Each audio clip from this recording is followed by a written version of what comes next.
ये लीबिया में 10 सितंबर 2023 की शाम थी। दरना शहर में ये हजारों लोगों की जिंदगी की आखिरी शाम थी। डैनियल नामी समुद्री तूफान लीबिया से टकरा चुका था। तूफानी बारिशें भी लीबिया में सैलाब का बाइस बन रही थीं। लीबिया में एक ऐसा दरिया है जिसका नाम वादी दरना है। ये दरिया पूरा साल पानी को तरसता रहता है। इस दरिया में पानी सिर्फ तब ही नजर आता है जब लीबिया में शदीद बारिशें होती हैं। 10 सितंबर की शाम तक लीबिया में कैसी तूफानी बारिशें हो रही थीं, इसका अंदाजा इस बात से लगा लें कि उस शाम इस दरिया में भी सैलाबी सूरत हाल थी। उस शाम लीबिया के साहिलों पर नजर आने वाली समंदर की लहरों का नीला रंग अचानक मिट्टी के रंग में बदल गया। इसकी वजह ये थी कि दरिया का सैलाबी पानी जो कि मिट्टी के रंग का था, दरना शहर के इलाकों के साथ साथ बहीरा रूम में भी शामिल हो रहा था।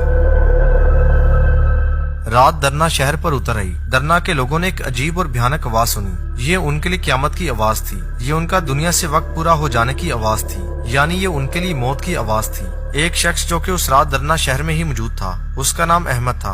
अहमद ने इस आवाज के बारे में बताते हुए कहा, हमने उस रात एक जोरदार धमाके की आवाज सुनी। तब मुझे ऐसा लग रहा था जैसे शहर के बाहर डैम टूट गए हैं। अहमद का अंदाजा बिल्कुल ठीक था।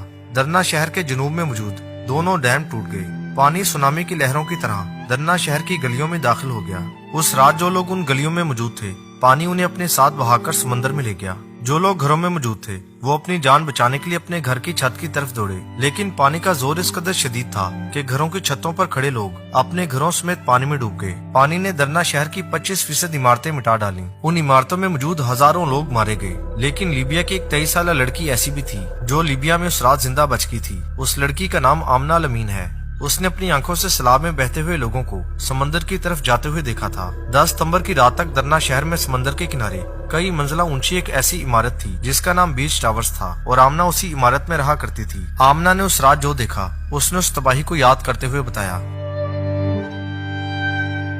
ये सब कुछ रात के 2 बजे शुरू हुआ था।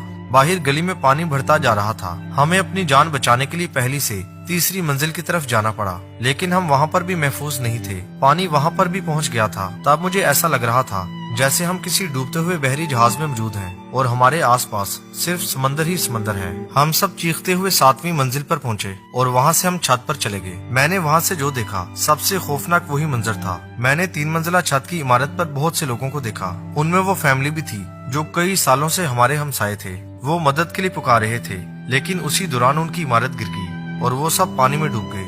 उसके बाद मैंने उन्हें फिर कभी नहीं देखा। आमना तो जिंदा बच गई थी, लेकिन जिस इमारत में उसने अपनी जान बचाई, बाद में वही 7 मंजिला इमारत भी गिर गई। इस वक्त तक 18 से 20 हजार लोग मर चुके हैं, जबकि 10 हजार के करीब लोगों की तलाश जारी है। ख्याल किया जाता है कि उनमें से ज्यादातर लोग सैलाबी पानी में बहते हुए समंदर में डूब गए। जिंदा बच जाने वाले लोग अपने प्यारों को दरना शहर की गलियों में, तबाहशुदा इमारतों के मलबे में और समंदर के साहिलों पर तलाश कर रहे हैं। बताया जाता है कि पिछले कई दिनों से समंदर डूबने वालों की लाशें साहिल पर फेंक रहा है। सिर्फ 2 दिनों में शुमाली अफ्रीका में आने वाली ये दूसरी बड़ी तबाही थी। इस वाक़े से सिर्फ 2 दिन पहले मोरक्को में एक ज़ल्ज़ला आया था, उसमें भी हजारों लोग मारे गए थे।